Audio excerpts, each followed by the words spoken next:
Comecemos então nosso estudo. Agora nós vamos já para as partes práticas da Bíblia. Vocês que estão acompanhando desde Gênesis 1 sabem da nossa dificuldade de estar aprendendo a palavra do Senhor, mas agora começamos já nas partes das interpretações, das pregações, enfim. Aqui começam as discussões, por assim dizer, da Bíblia propriamente dita, né? E já temos aí um ano de estudos praticamente. Certeza de que ninguém está com pressa aqui de terminar a Bíblia por inteiro, mas sim de poder degustar a palavra, aprender realmente a palavra do Senhor. E isso é mais importante do que ler todos os textos da Bíblia. Mais importante do que ler todos os textos da Bíblia é aprender a palavra do Senhor. Tá certo? Vamos então hoje a uma leitura maravilhosa, que é Gênesis 37, onde muitas pregações são feitas, e aqui começa a atenção especial para a palavra do Senhor, para vocês que também pregam junto comigo, ou os que vão aprender agora, certo? Então, Gênesis 37, naquela Bíblia que eu sempre uso aqui. E Jacó habitou na terra das peregrinações de seu pai, na terra de Canaã. Por que eu não poderia começar o estudo da Bíblia por aqui, mas eu tinha que trazer à tona todo o Gênesis, para que hoje nós pudéssemos ter um norte de como a Bíblia funciona. Então, até agora, pouco se aproveitava em pregações. Mas daqui para frente, você que aprendeu desde Gênesis 1, tem um pano de fundo maior por trás da palavra do Senhor. Algumas pessoas terão somente Gênesis 37 como pano de fundo. E aqui está o detalhe da pregação, porque quando eles só têm isto, eles falarão muita besteira, eles dirão coisas que não conhecem, eles interpretarão errado. Você não, aqui entra o diferencial de você ter assistido às aulas até aqui e lido. Com certeza você não ficou só na leitura em assistir a aula, mas você leu também. Você fez seus rascunhos, você fez seus exercícios, você fez o necrológio, você fez aquele exercício lá do juízo final, de estar diante de Deus. Então quando você chega aqui, em Gênesis 37, você não olha para uma história apenas, mas você se posiciona no lugar de José. Você se coloca no lugar da pessoa José. Vez por outra você vai se colocar no lugar de Jacó. Outras vezes você vai se colocar no lugar de Faraó, no lugar de Potifar, no lugar de Moisés. Assim é a palavra do Eterno, tá certo? Porque aqui agora vamos começar a entender por que é que a nação de Deus, o povo que Deus escolhe, eles vão para o Egito. Tem todo esse pano de fundo por trás. Por que é que essa descida para o Egito? E por que é que Deus explica a Abraão lá, olha Abraão, tua descendência será, como é que se diz? Peregrina em terra estranha. Aqui você vai entender o porquê é que Deus fala para ele que este povo vai crescer em um lugar estranho. Veja bem. Então quando você for pregar, você não pode começar daqui de José. Tá? Porque José era filho de Jacó. Não, você tem que começar sempre retornando ao princípio. Sempre voltando lá, ao princípio de tudo. Olha, o homem foi criado por Deus assim, assim, assim, assim, assim. Tá entendendo? Assim você constrói uma história por trás. Tá certo? E, irmão Noé, mas isso vai ficar muito longo. Mas a intenção é essa. Não é que você chegue agora aqui e, como é que se diz? Construa uma história baseada na história de José, sem recriar para a pessoa que está escutando o pano de fundo da história inteira por trás. Aquilo vai parecer um recorte na história. E não é assim que se faz, né? Sua pregação vai terminar em 5 minutos, meu filho, se você não tiver argumento suficiente. Então é isso. É só um conselho que eu dou para vocês, tá bom? Vamos lá. E Jacó habitou na terra das peregrinações de seu pai, na terra de Canaã. Estas são as gerações de Jacó. Sendo José de 17 anos, apacentava as ovelhas com seus irmãos, e estava este jovem com os filhos de Bila e com os filhos de Zilpa, mulheres de seu pai. E José trazia uma má fama deles a seu pai. Israel amava José mais do que a todos os seus filhos, porque era filho da sua velhice, e fez-lhe uma túnica de várias cores. Vendo, pois, seus irmãos que seu pai o amava mais do que a todos os seus irmãos, aborreceram-no, e não podia falar com ele pacificamente. Sonhou também José um sonho que contou a seus irmãos. Por isso, o aborreciam ainda mais. E disse-lhes: ouvi, peço-vos, este sonho que tenho sonhado. Eis que estávamos atando molhos no meio do campo, e eis que o meu molho se levantava e também ficava em pé. E eis que os vossos molhos rodeavam e inclinavam ao meu molho. Então lhe disseram seus irmãos: tu, pois, deverás reinar sobre nós, tu deverás ter domínio sobre nós. Por isso, tanto mais o aborreciam por seus sonhos e por suas palavras. E sonhou ainda outro sonho e contou a seus irmãos e disse: eis que ainda sonhei um sonho. E eis que o sol e a lua e as 11 estrelas se inclinavam a mim. E contando-o a seu pai e a seus irmãos, repreendeu o seu pai e disse-lhe: que sonho é esse que sonhaste? Porventura viremos eu e tua mãe e teus irmãos a inclinar-nos perante ti em terra? Seus irmãos, pois, o invejavam. Seu pai, porém, guardava esse negócio no seu coração. E seus irmãos foram apacentar o rebanho de seu pai junto de Siquém. Disse, pois, Israel a José: não apacenta teus irmãos junto de Siquém? Vem, enviar-te-ei a eles. E ele disse: eis-me aqui.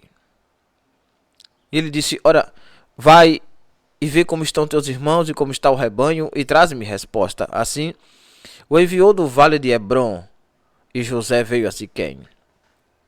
E achou um varão, porque ele andava errado pelo campo.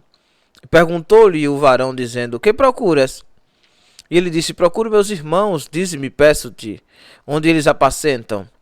E disse aquele varão: foram-se daqui, porque ouvi-lhes dizer: vamos a Dotã. José, pois, seguiu seus irmãos e achou-os em Dotã. E viram-no de longe, e antes que chegasse a eles, conspiraram contra ele para o matarem. E disseram uns aos outros: eis, lá vem o sonhador mor. Vinde, pois, agora e matemo-lo e lancemo-lo numa destas covas, e diremos: uma besta fera o comeu, e veremos que será dos seus sonhos. E ouvindo-o, Rúben livrou das suas mãos e disse: não lhes tiremos a vida. Também lhes disse Rúben: não derrameis sangue, lançai-o nesta cova, que está no deserto, e não lanceis mãos dele, para livrá-lo das mãos e para torná-lo a seu pai. E aconteceu que, chegando José a seus irmãos, tiraram a José a sua túnica, a túnica de várias cores que trazia, e tomaram-no e lançaram-no na cova, porém a cova estava vazia, não havia água nela. Depois assentaram-se a comer pão, e levantaram os olhos e olharam, e eis que uma companhia de ismaelitas vinham de Gileade. E seus camelos traziam especiarias e bálsamo e mirra, e iam levar isso ao Egito. Então Judá disse a seus irmãos: que proveito haverá em que matemos a nosso irmão e escondamos a sua morte? Vinde e vendemo-no a esses ismaelitas, e não seja a nossa mão sobre ele, porque ele é nosso irmão, nossa carne. E seus irmãos obedeceram. Passando, pois, os mercadores midianitas tiraram e alçaram José da cova e venderam José por 20 moedas de prata aos ismaelitas, os quais levaram José ao Egito. Tornando, pois, Rubem à cova, eis que José não estava na cova. Então rasgou as suas vestes e tornou a seus irmãos e disse: o moço não aparece, e eu aonde irei? Então tomaram a túnica de José e mataram um cabrito e tingiram a túnica no sangue. E enviaram a túnica de várias coisas, de várias cores, e fizeram levá-la a seu pai. E disseram: temos achado esta túnica. Conhece agora se esta será ou não a túnica de teu filho. E conheceu-a e disse: é a túnica de meu filho, uma besta fera o comeu e certamente foi despedaçado José.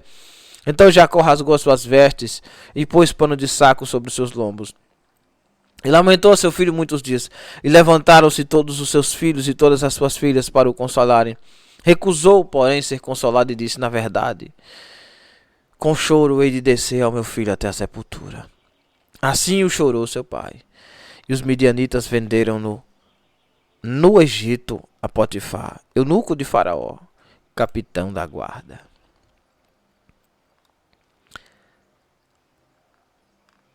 Agora, veja bem. José foi vendido ao Egito. Vendido pelos seus próprios irmãos. Por inveja. Porque José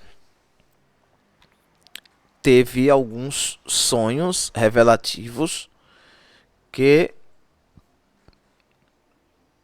dizia ser visões de Deus para a vida dele. Jacó está assentado espiritualmente agora na terra em que Isaac peregrinou, terra que Deus deu. E enquanto Jacó está ali, ele começa a ser um grande fazendeiro, criador de ovelhas, gado miúdo, né? Mais fácil de criar no deserto. E por ele ter muitos filhos, designa os filhos a apacentar as suas ovelhas, muitas ovelhas. E esse apacentar ovelhas não é sair de manhã e chegar de noite. Não, eles passavam dias e mais dias fora. Tradição esta que vem do seu pai Isaac. Quando você percebe que Jacó era o cara que ficava em casa e Esaú era o que saía para caçar, para peregrinar, para cuidar das ovelhas. E Jacó está em casa agora, cuidando da sua casa, velho. E tem um filho da velhice, que é José. E depois ele vai ter mais um, Benoni, Benjamim, né? Mas veja bem, José com 17 anos de idade, ou seja, já praticamente o tempo que Jacó tem ali, e veja, começa a aparecer agora a expressão Israel, tá? Versículo 3 diz que Israel amava José mais do que todos os seus filhos, porque era filho da sua velhice. Quer dizer, depois de muito tempo, a esposa dele, aquela que ele tanto amou por muito tempo, começa a gerar filhos. E já velho ainda, ela era tida como estéril. Vocês já leram isso aqui, já estudaram isso. E Jacó tido como o velho que não consegue fazer filho nela mais, porque a idade. Mas aí, por providência de Deus, nasce José. E José, ele vai ser o caseiro como Jacó é caseiro. Vai ser aquele cara que fica em casa. Enquanto seus irmãos são aqueles que vão ao combate. São aqueles que vão para a peleja do dia a dia, por assim dizer. Não há demérito nenhum em cuidar da casa e da família, tanto quanto não há demérito nenhum, não é desmerecimento nenhum sair para trabalhar.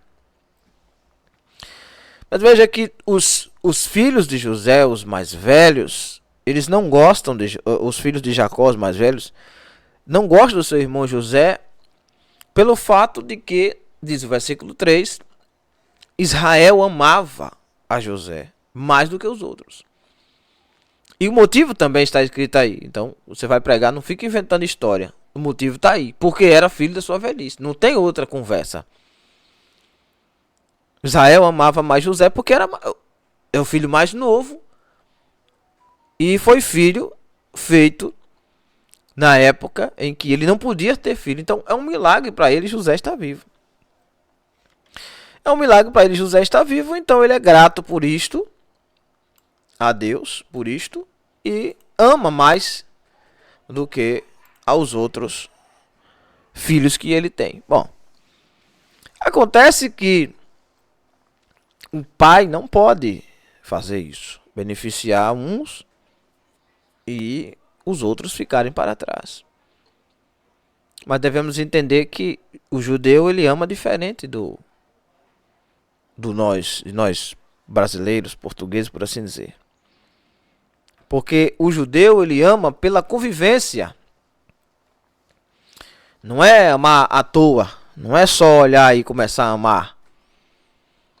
O amor do olhar, aquele primeiro amor, aquela primeira vista, acontece entre matrimônio, marido e mulher. Mas para construir uma amizade, não basta só aquele primeiro amor. É preciso ter convivência, ter uma aliança. Veja. Jonathan e Davi, por exemplo, um amou o outro na hora que se viu. Admira esse rapaz, ele me admira também. Ali começou a amizade, mas durante quantos e quantos anos foi que aquela amizade continuou para que eles realmente se amassem? Então, o amor é conquistado por tempo, com o tempo. E José é quem mais fica com o velho Jacó. E é o filho da velhice, é a cria da casa, é o bebezão da história, né? É a criança da história. Ele ainda é um jovem rapaz, ele não tem maturidade suficiente para cuidar de ovelha, para sair. E como um sinal de carinho e gratidão, Jacó lhe faz uma túnica de várias cores. A túnica diferencia ele dos outros somente na vestimenta, porque José é diferente dos outros em tudo. Então não é a túnica que diferencia José. A túnica torna José diferente aos olhos dos seus irmãos e do seu pai. Então aquela túnica tem um significado maior do que só uma veste colorida. Não é só uma escolha.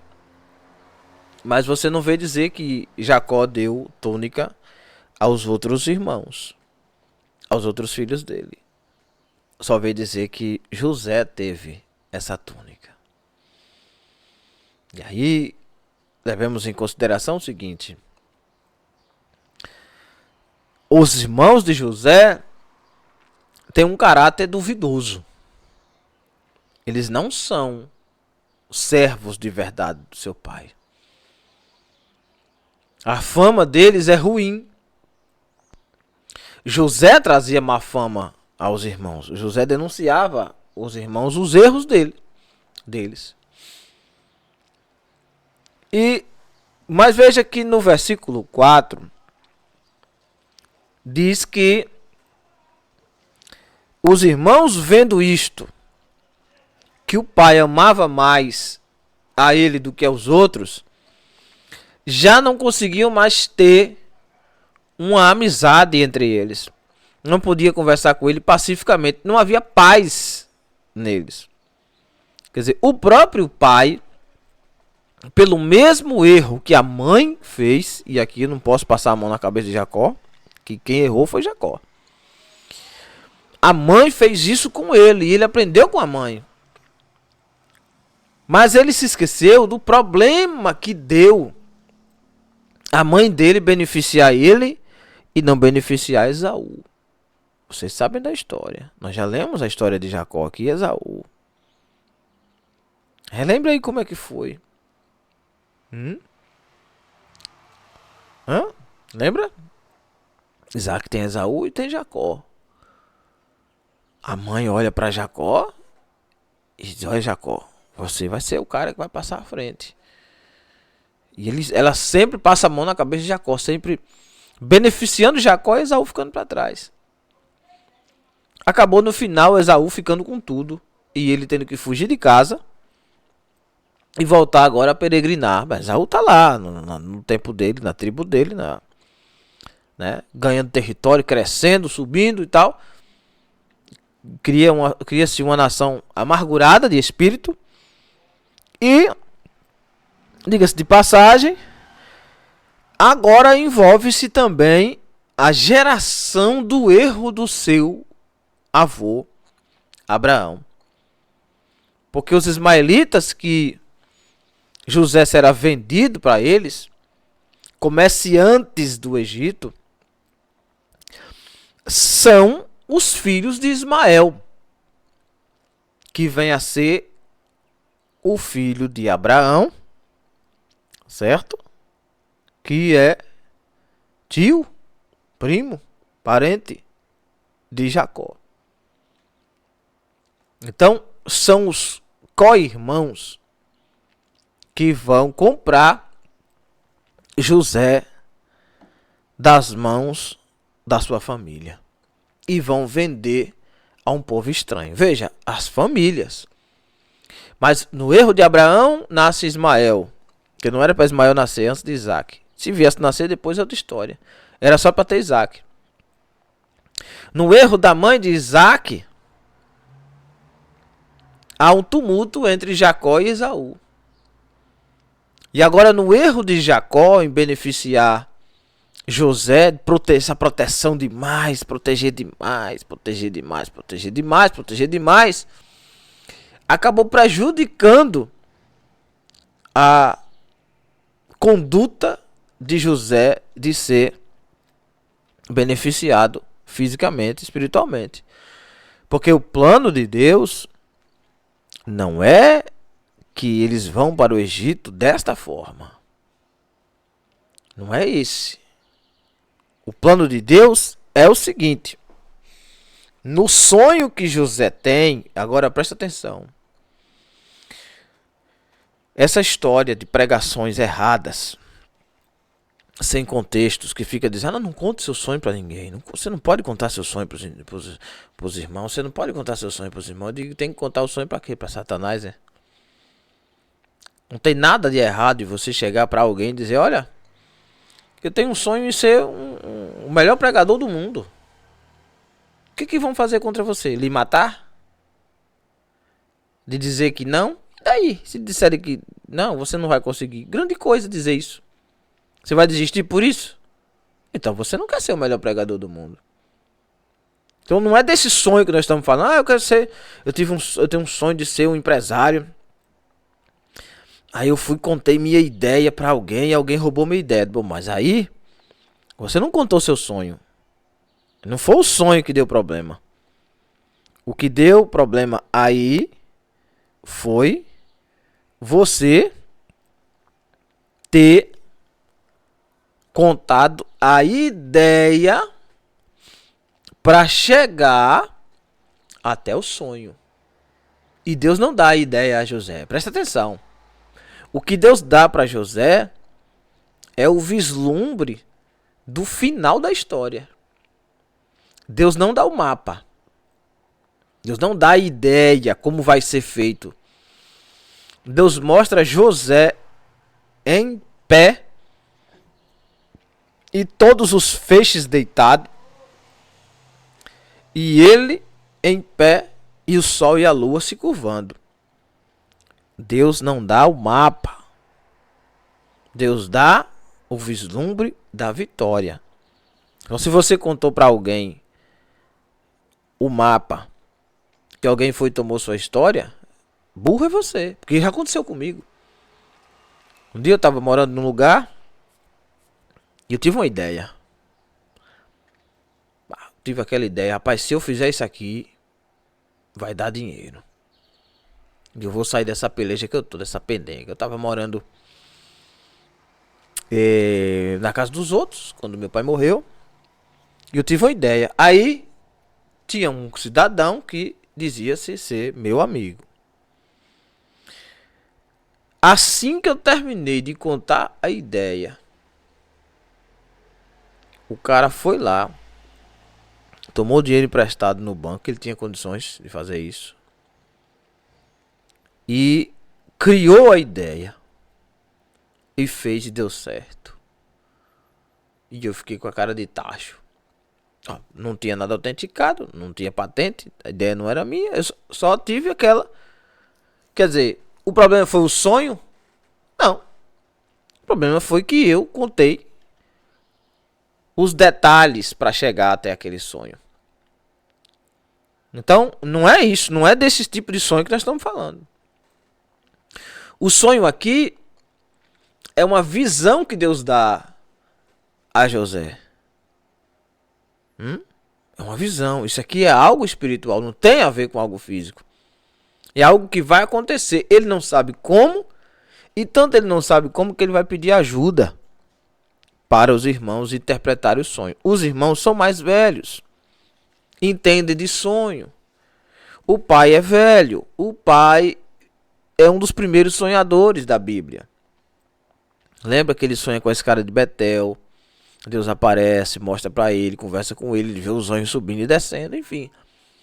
No Val de Jaboque ele consegue ver o anjo. Então, a visão espiritual dos irmãos, por serem mais velhos que ele, e do pai e da mãe, é que faz a diferença. Então, o que José está contando não é os sonhos de vida que ele tem. José não tem sonho nenhum de vida. A pretensão de José é servir o pai.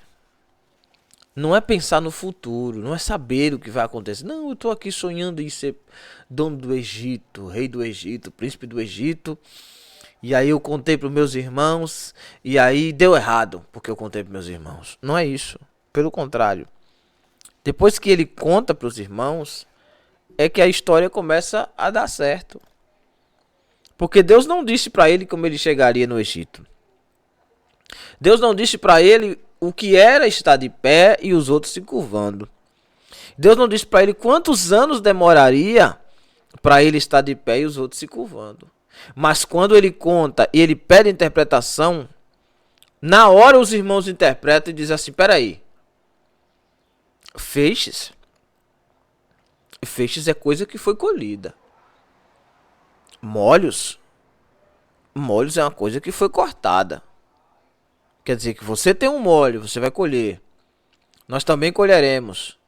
Mas nós vamos colher de você, porque você vai ficar em pé e nós curvado, deitado. Veja, versículo 7, versículo 6. Ouvi e peço-vos este sonho que tenho sonhado. Para eles escutarem, prestarem atenção, porque ele não conhece, ele não sabe, eles vão interpretar para ele. Eis que estávamos atando molhos no campo, já amarrando os fechos já. E eis que o meu molho se levantava e também ficava em pé. Não é só levantar, ficava em pé. Ele não se dobrava, ele era aquele que estava em pé. E eis que os vossos molhos o rodeavam e se inclinavam ao meu molho. Você entendeu? Rodeavam e se inclinavam ao meu molho. Eu ficava no meio, vocês ao redor de mim, e todos vocês se inclinavam. Então lhe disseram seus irmãos: tu, pois, reinarás sobre nós, por quê? Porque quem fica no centro é o rei. Lembra lá de Apocalipse? Quando os reis tiram as coroas, os anciãos tiram as coroas, e aquele que está assentado no meio do trono, e eles estão ao redor do trono, 24 tronos, vejam, reverenciando um rei. Tu deveras terás domínio sobre nós, quer dizer, reinar e dominar sobre nós. Eles estão achando que o sonho de José é dele mesmo, e que ele tem vontade de reinar sobre eles, mas o sonho de Deus para a vida de José é de José reinar sobre todo o mundo, porque o Egito era a maior potência mundial. Do Egito vai sair o trigo para alimentar todo o mundo. E os molhos são molhos de trigo. Então, antes de Faraó ter o sonho das vacas magras e das vacas gordas, muitos anos antes, José com 17 anos, Deus mostra o que vai acontecer futuramente, lá para quase 20 anos depois. Tá certo? Então preste atenção nisto. Não é o sonho que José tem. Não foi José que teve esse sonho. Não foi José que inventou esse sonho. Foi Deus quem deu esse sonho. Então não cabe aqui você pregar, não conte seu sonho para ninguém. Não vai mudar nada se você contar seu sonho para o macumbeiro, para o budista, para o satanista, para o diabo. Não vai mudar nada, irmão. Se você permanecer firme naquele ponto ali, vou gastar a palavra propósito, naquele propósito, vai acontecer, meu irmão. Basta você seguir firme. Romanos 8, Paulo diz isso. Quem tentará condenação contra os escolhidos de Deus? Se é Deus que o justifica. O quem é que vai tentar contra nós, se foi Deus que nos escolheu? Se Deus é por nós, quem será contra nós? Aquele que não poupou nem seu único filho, não nos dará todas essas coisas. Quer dizer, quando você tem um sonho de vida pessoal e você põe na mão de Deus e Deus diz, pode ir. Me diga aí, irmão, quem é que vai impedir isso? Ninguém pode impedir, ninguém, nada, nem as trevas podem impedir. E ele diz que as portas do inferno não prevalecem contra a igreja. Isaías 54:17 diz que a herança dos filhos é toda a ferramenta preparada contra ti não prevalecerá. E toda língua que se levantar contra ti em juízo, tu as condenará. Essa é a herança de Deus. Tá certo? Então preste bem atenção nisso. Então José vai contar o sonho porque ele precisa interpretar e ele não sabe interpretar, irmãos. Então, quantas pessoas você vê pregando isso? Quase ninguém, né? Porque não sabem disso, porque não lê, porque não tem aquele pano de fundo por trás. Aí você tem. Você já não pode mais cometer esses erros. E então lhe disseram seus irmãos, tu, pois, reinará. Tu, pois, terá domínio sobre nós.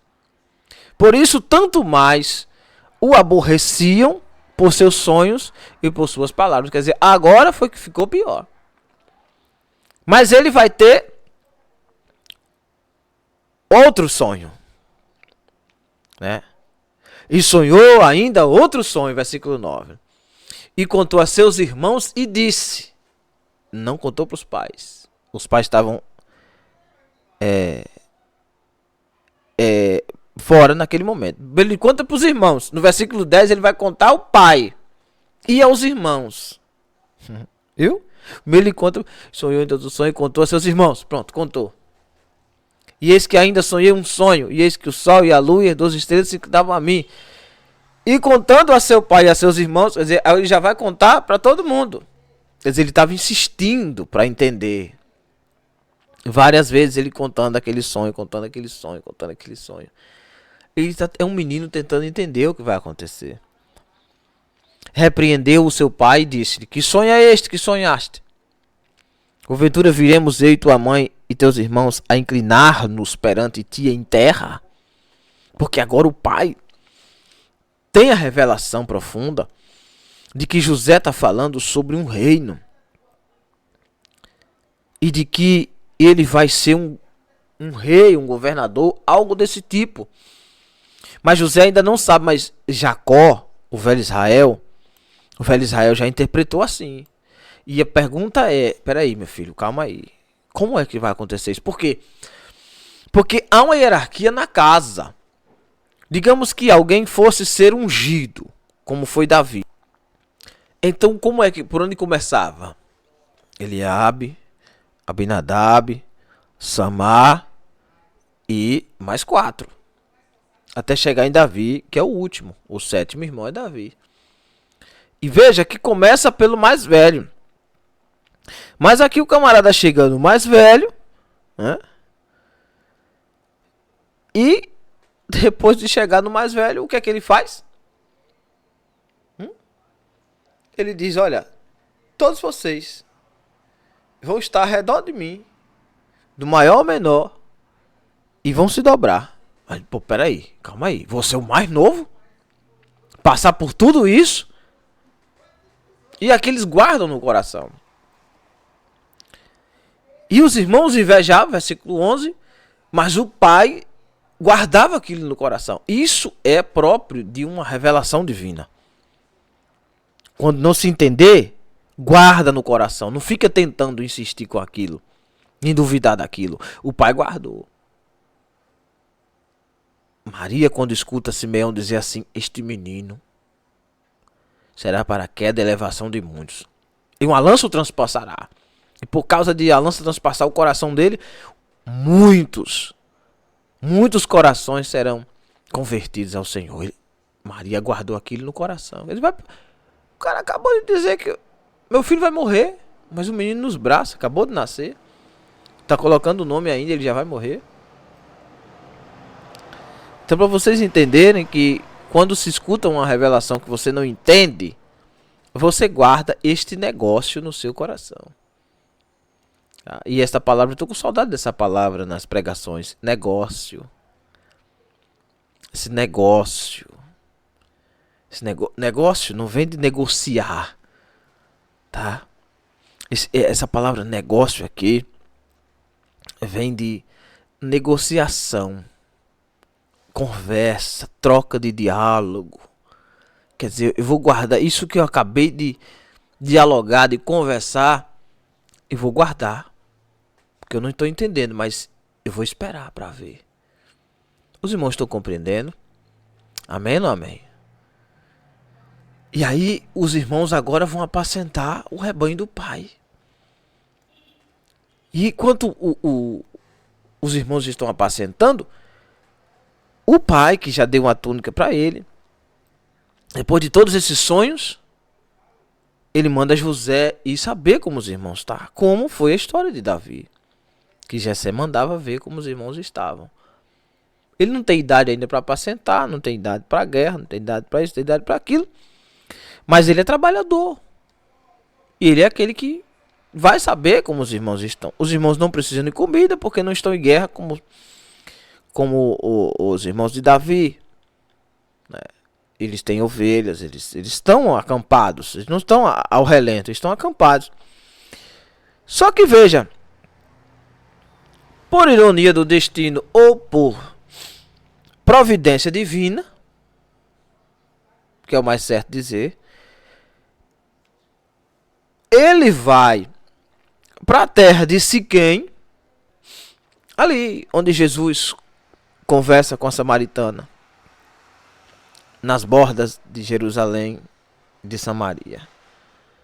Ele vai para Siquém, procurar os irmãos de Siquém, porque o pai mandou eles apacentarem Siquém. Mas os desobedientes já estão em Dotã, né? E ele segue, caminhadazinha ali, básica. Quando ele chega em Siquém, ele não acha os irmãos, mas tem um mensageiro, um homem, um varão que achou ele. Porque ele andava errado pelo campo. Aí, peraí, esse menino tá perdido. Aí o homem foi e pergunta: você tá procurando o quê? Veja, olha a provisão de Deus aqui. Olha a providência de Deus aqui para José não voltar para casa sem a resposta para o pai. E tampouco que encontrasse eles em Siquém ainda. Que iam aborrecer ele a voltar para casa. Mas ele se perde. Como as jumentas do pai de Saul se perdem e Saul vai atrás e tal. E se perde também. Né? Veja. José está perdido. E Deus providencia alguém para dar o caminho da direção do Egito para ele. Só que ele vai chegar no Egito pela brecha, não pela porta. Ele vai sair pela porta, mas ele vai entrar pela brecha. E qual é a brecha que Deus acha para cumprir o sonho que Deus tem para a vida de José? Não é o sonho que José tem. É o sonho que Deus deu a José do que vai acontecer. Meu irmão, ali vai acontecer. Se José for de carona para o Egito, se José for através de venda, se José for a pé, vai acontecer. Então, este movimento todo, esse negócio todo que está acontecendo na vida de José, o fato dele nascer tarde, o fato do pai amar mais ele porque é filho da velhice, o aborrecimento dos irmãos, o sonho, ele perdido, procurando os irmãos, tudo isso é um ajustamento de Deus, são planos de Deus para que José seja um dia governador do Egito. Com isto, José está aprendendo sobre humildade, humilhação, sobre irmandade, sobre família, administração de bens. José está sendo testado, provado. Sobreviver sob estresse, pessoas com raiva dele, com ódio dele. Alguém gosta de um governador? Conversa fiada, só os puxa-sacos. Decisões, perdas, danos, invejas, falcatruas, malandragens, roubalheiras. Tudo isso José está sendo testado, meu irmão, em família. Para que ele fiel no pouco, no muito, Deus o... Talvez você esteja sendo testado para algo que Deus tem para você. E você já perguntou: Senhor, o que é que o Senhor tem para mim? O que é que o Senhor quer que eu seja? Já perguntou isso? Não? Então você está perdendo tempo, irmão. Bom, vou encerrar com essa aula aqui. Eu quero fechar com 1 hora de aula certinho. Tá? Para daqui para frente, fechar com 1 hora de aula para que vocês possam ter tempo para ler e meditar. Então o que acontece é que quando ele se acha, ou melhor, acha os irmãos, né? Através da indicação do varão, que não aparece o nome, porque quem aponta o caminho não precisa ter nome, porque o caminho é Cristo, o caminho é Deus. Então não precisa ter nome, basta ser aquele que ensina o caminho, né? Então quando eles o veem de longe, eles já começam a conspirar. E antes que chegassem a ele, conspiravam contra ele, versículo 18, para o matarem. A vontade deles é matar José. E disseram uns aos outros: eis, lá vem o sonhador maior. Quer dizer, o sonhador por excelência, aquele que foi feito para sonhar, só vive sonhando.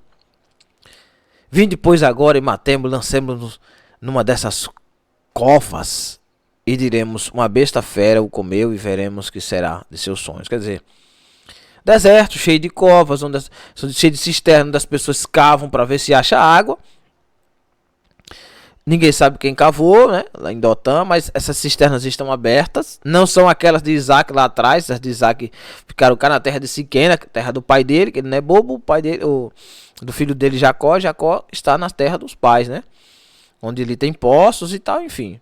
Vocês conhecem a história. E Rúben, querendo livrar ele... Não, peraí, não vamos fazer isso não. Não, peraí, matar não.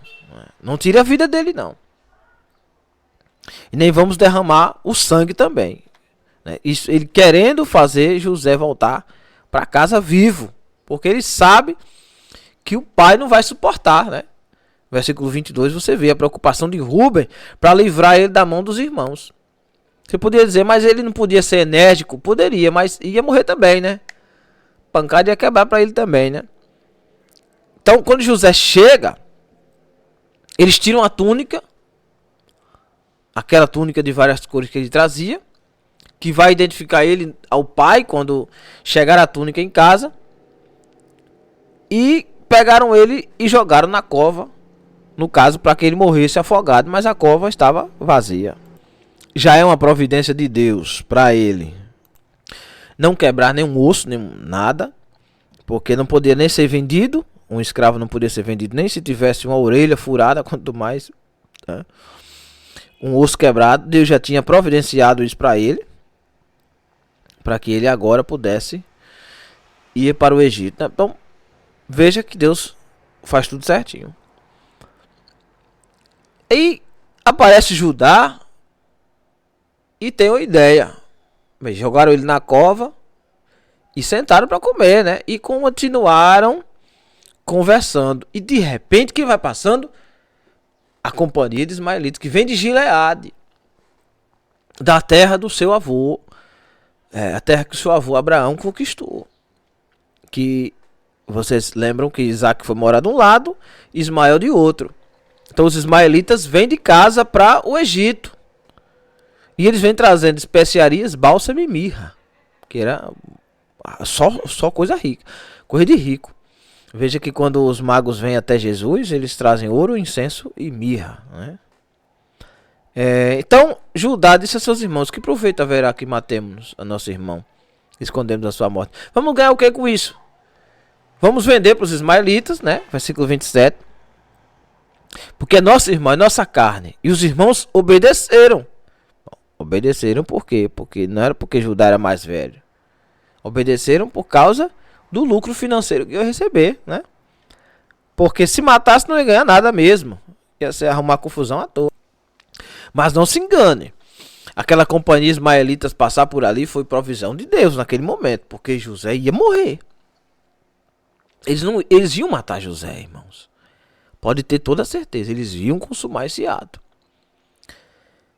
Então, os ismaelitas passaram, tiraram José da cova, alçaram, né? Jogaram uma corda, alguma coisa assim.